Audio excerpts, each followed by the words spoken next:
আসসালামু আলাইকুম সুধী দর্শক, আপনাদের জানাই আন্তরিক শুভেচ্ছা ও অভিনন্দন। আজকের এই বিশেষ প্রতিবেদনে আমরা আলোচনা করব নবম জাতীয় পে স্কেলের এমন কিছু দিক নিয়ে যা এতদিন হয়তো আলোচনার বাইরে ছিল। বেতন বৃদ্ধির সংখ্যা নয়, বরং এই পে স্কেল একজন সাধারণ সরকারি কর্মচারীর জীবনকে ঠিক কতটা বদলে দিতে পারে তার গভীরে যাওয়াই আজকের এই প্রতিবেদনের মূল লক্ষ্য। দেশের লক্ষ লক্ষ সরকারি চাকরিজীবী এবং তাদের পরিবারের সদস্যরা প্রতিদিন যে বাস্তবতার মুখোমুখি হচ্ছেন, সেই বাস্তবতার আলোকেই আজ নবম পে স্কেলের গুরুত্ব ও সম্ভাবনা বিশ্লেষণ করা হবে। কারণ একটি দেশের সরকারি প্রশাসন যখন সুখী, সন্তুষ্ট ও আর্থিকভাবে নিরাপদ থাকে, তখন সেই দেশের সামগ্রিক উন্নয়নও ত্বরান্বিত হয়। আর সেই উন্নয়নের পথে নবম জাতীয় পে স্কেল একটি যুগান্তকারী পদক্ষেপ হতে পারে বলেই বিশেষজ্ঞরা মনে করছেন। আমরা যদি একটু পিছনে ফিরে তাকাই, তাহলে দেখতে পাবো বাংলাদেশের জাতীয় পে স্কেলের ইতিহাস বেশ দীর্ঘ এবং ঘটনাবহুল। স্বাধীনতার পর থেকে এখন পর্যন্ত দেশে বিভিন্ন সময়ে পে স্কেল সংশোধন ও পুনর্গঠন হয়েছে। প্রতিবারই এই প্রক্রিয়ায় সরকারি কর্মচারীদের মধ্যে ব্যাপক আগ্রহ ও উদ্দীপনা তৈরি হয়েছে। তবে অনেক ক্ষেত্রেই দেখা গেছে ঘোষিত পে স্কেল বাস্তব জীবনের চাহিদার সঙ্গে পুরোপুরি সামঞ্জস্যপূর্ণ হয়নি। বিশেষ করে মূল্যস্ফীতির গতির সঙ্গে বেতন বৃদ্ধির হার মিলিয়ে হিসাব করলে দেখা যায় অনেক সময় কাগজে কলমে বেতন বাড়লেও প্রকৃত ক্রয়ক্ষমতা তেমন বাড়েনি। এই ঐতিহাসিক পটভূমি নবম পে স্কেলকে একটি বিশেষ দায়িত্বের সামনে এনে দাঁড় করিয়েছে। এবারের পে স্কেলকে কেবল সংখ্যার খেলা হিসেবে না দেখে বরং একটি সামগ্রিক কল্যাণমূলক সংস্কার হিসেবে দেখা হচ্ছে।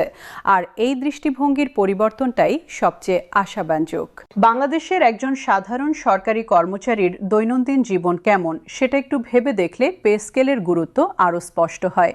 ধরুন, ঢাকার কোনো একটি সরকারি দপ্তরে কর্মরত একজন তৃতীয় বা চতুর্থ শ্রেণীর কর্মচারীর কথা। প্রতিদিন ভোরবেলা উঠে বাসে বা রিকশায় করে অফিসে আসেন, যানজটে ঘন্টার পর ঘন্টা কাটান, অফিসে সারাদিন কাজ করেন, বিকেলে আবার একই কষ্টে বাড়ি ফেরেন। মাস শেষে যে বেতন পান তা দিয়ে বাসা ভাড়া দেওয়ার পর হাতে যা থাকে তা দিয়ে সংসার চালানো অনেকটা হিমশিম খাওয়ার মতো। সন্তানের স্কুলের বেতন, বাজারের খরচ, বিদ্যুৎ গ্যাসের বিল, মাঝে মধ্যে ডাক্তারের কাছে যাওয়ার খরচ, এইসব মিলিয়ে প্রতি মাস যেন একটি যুদ্ধ। এই যুদ্ধে অনেক কর্মচারীকে ধার কর্জ করে চলতে হয়, অনেকে বাড়তি আয়ের পথ খোঁজেন, যা অনেক সময় নৈতিকতার সীমারেখায় প্রশ্নবোধক চিহ্ন তৈরি করে। এই বাস্তবতাটি যদি বদলাতে হয়, তাহলে পে স্কেল বাস্তবায়ন ছাড়া কোনো বিকল্প নেই। শুধু ঢাকা নয়, মফস্বল শহর বা গ্রামাঞ্চলের কর্মচারীদের চিত্র একই রকম, কোথাও কোথাও আরও কঠিন। জেলা বা উপজেলা পর্যায়ের একজন কর্মচারী হয়তো ভাড়া বাসায় থাকেন, পরিবার রয়েছে গ্রামে, প্রতি মাসে পরিবারকে কিছু টাকা পাঠান, নিজের খরচ মেটান। এই দুই জায়গায় একসঙ্গে টাকা ম্যানেজ করতে গিয়ে অনেকের জীবন প্রায় দুঃসহ হয়ে পড়ে। এরপরও তারা দেশের প্রশাসনিক কাঠামো টিকিয়ে রাখছেন, সরকারি সেবা মানুষের দোরগোড়ায় পৌঁছে দিচ্ছেন। এই মানুষগুলোর আর্থিক কষ্ট লাঘব করা রাষ্ট্রের নৈতিক দায়িত্ব। নবম পে স্কেল সেই দায়িত্ব পালনের একটি বড় সুযোগ। এখন প্রশ্ন হলো, নবম পে স্কেল এলে ঠিক কী পরিবর্তন আসতে পারে? প্রথমত, মূল বেতন বৃদ্ধি পাবে, এটা নিশ্চিত। তবে শুধু মূল বেতন বাড়লেই হবে না। বাড়ি ভাড়া ভাতা, চিকিৎসা ভাতা, যাতায়াত ভাতা এবং শিক্ষা ভাতার মতো আনুষঙ্গিক সুবিধাগুলো যদি বর্তমান বাস্তবতার সঙ্গে সামঞ্জস্যপূর্ণ না হয়, তাহলে মূল বেতন বৃদ্ধির সুফল পুরোপুরি পাওয়া যাবে না। উদাহরণ হিসেবে বলা যায়, ঢাকা শহরে একটি ছোট ফ্ল্যাটের ভাড়া এখন ন্যূনতম 15 থেকে 20,000 টাকা, অথচ অনেক কর্মচারীর বাড়ি ভাড়া ভাতায়ের অর্ধেকেরও কম। এই ফাঁকটা পূরণ না হলে বেতন বৃদ্ধি অনেকটাই অর্থহীন হয়ে যায়। তাই নবম পে স্কেলে এই সব ভাতাগুলো পুনর্মূল্যায়ন করে বাস্তবসম্মত পর্যায়ে নিয়ে আসার দাবি সব পক্ষ থেকেই জোরালো হচ্ছে। দ্বিতীয়ত, বার্ষিক ইনক্রিমেন্টের হার নিয়েও গুরুত্বপূর্ণ আলোচনা হচ্ছে। বর্তমানে যে হারে বার্ষিক বেতন বৃদ্ধি হয় তা মূল্যস্ফীতির হারের তুলনায় অনেক কম। ফলে প্রতি বছর কাগজে কলমে বেতন বাড়লেও প্রকৃত অর্থে কর্মচারীর ক্রয় ক্ষমতা কমে যাচ্ছে। গত কয়েক বছরে বাংলাদেশে মূল্যস্ফীতির যে চাপ তৈরি হয়েছে তা সত্যিই উদ্বেগজনক। চাল, ডাল, তেল, সবজি সবকিছুর দাম হু হু করে বেড়েছে। এই বাস্তবতায় ইনক্রিমেন্টের হার যদি অন্তত মূল্যস্ফীতির হারের কাছাকাছি না হয়, তাহলে বেতন কাঠামোর কোনো দীর্ঘমেয়াদী কার্যকারিতা থাকবে না। এই বিষয়টি নিয়ে পে কমিশন গভীরভাবে ভাবছে বলে সূত্রগুলো জানাচ্ছে। তৃতীয়ত, পেনশন ব্যবস্থার সংস্কারও নবম পে স্কেল আলোচনার একটি গুরুত্বপূর্ণ অংশ।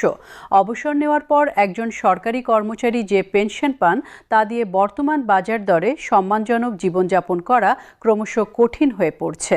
বিশেষ করে যারা দীর্ঘ বছর চাকরি করে অবসরে গেছেন তাদের পেনশনের পরিমাণ অনেক ক্ষেত্রেই অপর্যাপ্ত। এই বয়স্ক প্রাক্তন কর্মচারীরা রাষ্ট্রের জন্য তাদের সোনালী বছরগুলো ব্যয় করেছেন। তাদের বার্ধক্যে নিরাপত্তা নিশ্চিত করা রাষ্ট্রের কর্তব্য। নবম পে স্কেলে পেনশন ব্যবস্থার একটি যুগোপযোগী সংস্কার আনা হলে এই মানুষগুলোর জীবনমান উল্লেখযোগ্যভাবে উন্নত হবে। চতুর্থত, নতুন পে স্কেলে গ্রেড কাঠামোর পুনর্বিন্যাসও একটি জরুরি বিষয়। বর্তমান কাঠামোতে কিছু গ্রেডের মধ্যে বেতনের পার্থক্য এত সামান্য যে পদোন্নতির আর্থিক প্রণোদনা খুব একটা অনুভব করা যায় না। আবার কিছু গ্রেডে পার্থক্য এত বেশি যে নিম্ন গ্রেডের কর্মচারীরা সেটা দেখে হতাশ হন। একটি সুষম ও অনুপ্রেরণামূলক গ্রেড কাঠামো তৈরি করা দরকার, যেখানে প্রতিটি পদোন্নতি কর্মচারীর জীবনে বাস্তব পার্থক্য আনবে এবং তাকে আরও ভালো কাজ করতে অনুপ্রাণিত করবে। এই দিকটি নবম পে স্কেলে বিশেষ মনোযোগ পাচ্ছে বলে জানা গেছে। পঞ্চমত, নারী কর্মচারীদের জন্য বিশেষ বিবেচনার বিষয়টিও আলোচনায় এসেছে। বাংলাদেশের সরকারি খাতে নারীর অংশগ্রহণ ক্রমশ বাড়ছে এবং এটি একটি অত্যন্ত ইতিবাচক প্রবণতা। কিন্তু কর্মজীবী নারীদের কিছু বিশেষ চ্যালেঞ্জও রয়েছে। শিশু সন্তানের যত্নের ব্যবস্থা, মাতৃত্বকালীন সুবিধা, নিরাপদ কর্মপরিবেশ, এই বিষয়গুলো নবম পে স্কেলের আলোচনায় অন্তর্ভুক্ত করার দাবি রয়েছে। নারী কর্মচারীরা যখন আর্থিকভাবে ন্যায্য মজুরি পান এবং কর্মক্ষেত্রে নিরাপদ ও সহায়ক পরিবেশ পান, তখন তাদের কর্মদক্ষতা ও মনোবল দুটোই বাড়ে। এই বিষয়টি নতুন পে স্কেলে যথাযথ গুরুত্ব পাবে বলে আশা করা হচ্ছে। এবার আসা যাক একটি ভিন্ন কিন্তু অত্যন্ত গুরুত্বপূর্ণ দিকে। পে স্কেল বাস্তবায়নের সঙ্গে সরকারি সেবার মান উন্নয়নের একটি গভীর সম্পর্ক রয়েছে। অনেকেই মনে করেন বাংলাদেশের সরকারি প্রশাসনে দুর্নীতি ও অনিয়মের একটি বড় কারণ হলো অপর্যাপ্ত বেতন। একজন কর্মচারী যখন দেখেন যে তার বৈধ আয় দিয়ে সংসার চলছে না, তখন তিনি বিকল্প আয়ের পথ খোঁজেন। এই বিকল্প পথ অনেক সময় অনৈতিক হয়। কিন্তু যদি বেতন এমন পর্যায়ে পৌঁছায় যা দিয়ে সম্মানজনক জীবনযাপন সম্ভব, তাহলে অনৈতিক পথের প্রলোভন অনেকটাই কমে যায়। এই যুক্তিটি শুধু তাত্ত্বিক নয়, বিশ্বের বিভিন্ন দেশের অভিজ্ঞতা থেকেও এটি প্রমাণিত। দক্ষিণ কোরিয়া, সিঙ্গাপুর বা এস্তোনিয়ার মতো দেশগুলো, যেখানে সরকারি কর্মচারীদের বেতন প্রতিযোগিতামূলক পর্যায়ে রয়েছে, সেখানে দুর্নীতির মাত্রাও তুলনামূলকভাবে অনেক কম। বাংলাদেশের প্রেক্ষাপটে এই সংযোগটি আরও সুস্পষ্ট। সরকারি কর্মচারীরা যদি ন্যায্য বেতন পান, তাহলে ঘুষ ও দুর্নীতির প্রবণতা কমবে, সরকারি সেবা পাওয়া সহজ হবে এবং সাধারণ মানুষের রাষ্ট্রের প্রতি আস্থা বাড়বে। এটি একটি ইতিবাচক চক্র তৈরি করে যা শেষ পর্যন্ত পুরো সমাজকে উপকৃত করে। তাই নবম পে স্কেল শুধু সরকারি কর্মচারীদের জন্য নয়, পুরো দেশের জন্যই একটি কল্যাণমূলক পদক্ষেপ। আরেকটি গুরুত্বপূর্ণ দিক হল পে স্কেলের অর্থনৈতিক প্রভাব। যখন লক্ষ লক্ষ সরকারি কর্মচারীর বেতন বাড়ে, তখন তাদের ক্রয় ক্ষমতাও বাড়ে। এই বাড়তি ক্রয় ক্ষমতা বাজারে চাহিদা তৈরি করে। চাহিদা বাড়লে উৎপাদন বাড়ে, কর্মসংস্থান বাড়ে এবং অর্থনীতিতে গতি আসে। অর্থনীতিবিদরা এই প্রভাবকে মাল্টিপ্লায়ার ইফেক্ট বলেন, অর্থাৎ সরকার যে অর্থ বেতন হিসেবে ব্যয় করে তা অর্থনীতিতে ঘুরে ঘুরে কয়েক গুণ বেশি মূল্য তৈরি করে। এই দৃষ্টিভঙ্গি থেকে দেখলে পে স্কেলে বিনিয়োগ আসলে অর্থনীতি প্রবৃদ্ধির একটি কার্যকর হাতিয়ার। তবে এই সুফল পেতে হলে শর্ত হল বেতন বৃদ্ধির সঙ্গে সঙ্গে মুদ্রাস্ফীতি নিয়ন্ত্রণে রাখতে হবে। এই ভারসাম্য রক্ষা করাই নীতি নির্ধারকদের সামনে সবচেয়ে বড় চ্যালেঞ্জ। সরকারি চাকরিতে মেধাবীদের আকৃষ্ট করার প্রসঙ্গটিও এখানে অত্যন্ত প্রাসঙ্গিক। বর্তমানে বেসরকারি খাত ও বহুজাতিক কোম্পানিগুলো মেধাবী তরুণদের অনেক বেশি বেতন ও সুযোগ সুবিধা দিচ্ছে। ফলে মেধাবী প্রার্থীদের একটি বড় অংশ সরকারি চাকরির প্রতি আগ্রহ হারাচ্ছে অথবা সরকারি চাকরিকে শেষ বিকল্প হিসেবে দেখছে। এই প্রবণতা দীর্ঘমেয়াদে প্রশাসনের দক্ষতা ও গুণগত মানকে নেতিবাচকভাবে প্রভাবিত করতে পারে। নবম পে স্কেলে যদি বেতন কাঠামোকে প্রতিযোগিতামূলক পর্যায়ে নিয়ে আসা যায়, তাহলে মেধাবী তরুণরা আবার সরকারি চাকরিতে আগ্রহী হবেন। এতে দেশের প্রশাসনিক সক্ষমতা বাড়বে এবং জনসেবার মানও উন্নত হবে। প্রযুক্তি ও ডিজিটালাইজেশনের যুগে সরকারি কর্মচারীদের দক্ষতা উন্নয়নের বিষয়টিও পে স্কেলের সঙ্গে অঙ্গাঙ্গিভাবে জড়িত। যখন কর্মচারীরা আর্থিকভাবে সচ্ছল থাকেন তখন তারা নিজেদের দক্ষতা উন্নয়নে বিনিয়োগ করতে পারেন, নতুন প্রযুক্তি শেখেন, প্রশিক্ষণে অংশ নেন, নিজেদের আপডেট রাখেন। এই শতপ্রণোদিত দক্ষতা উন্নয়ন প্রশাসনকে আরও আধুনিক ও কার্যকর করে তোলে।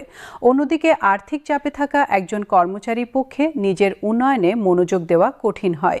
তাই পে স্কেল বাস্তবায়ন আসলে প্রশাসনিক দক্ষতা উন্নয়নেরও একটি পরোক্ষ কিন্তু কার্যকর পথ। সব মিলিয়ে নবম জাতীয় পে স্কেল শুধু একটি বেতন তালিকা নয়, এটি একটি সামাজিক ও অর্থনৈতিক দলিল।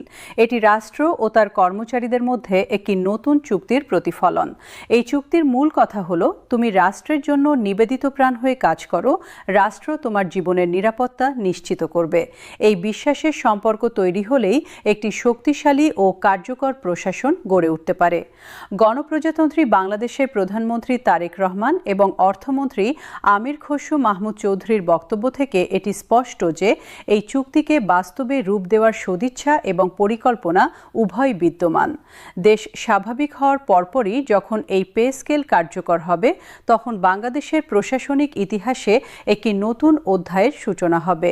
লক্ষ লক্ষ সরকারি কর্মচারী ও তাদের পরিবারের মুখে স্বস্তির হাসি ফুটবে, আর একটি হাসি খুশি ও সন্তুষ্ট প্রশাসনই পারে দেশকে উন্নয়নের পথে এগিয়ে নিয়ে যেতে। প্রিয় দর্শক, আজকের এই বিশেষ প্রতিবেদনটি যদি আপনার কাছে গুরুত্বপূর্ণ মনে হয়ে থাকে তাহলে অবশ্যই আপনার পরিচিতজনদের সঙ্গে শেয়ার করুন। সরকারি চাকরি সংক্রান্ত সর্বশেষ তথ্য ও বিশ্লেষণ পেতে আমাদের সঙ্গেই থাকুন।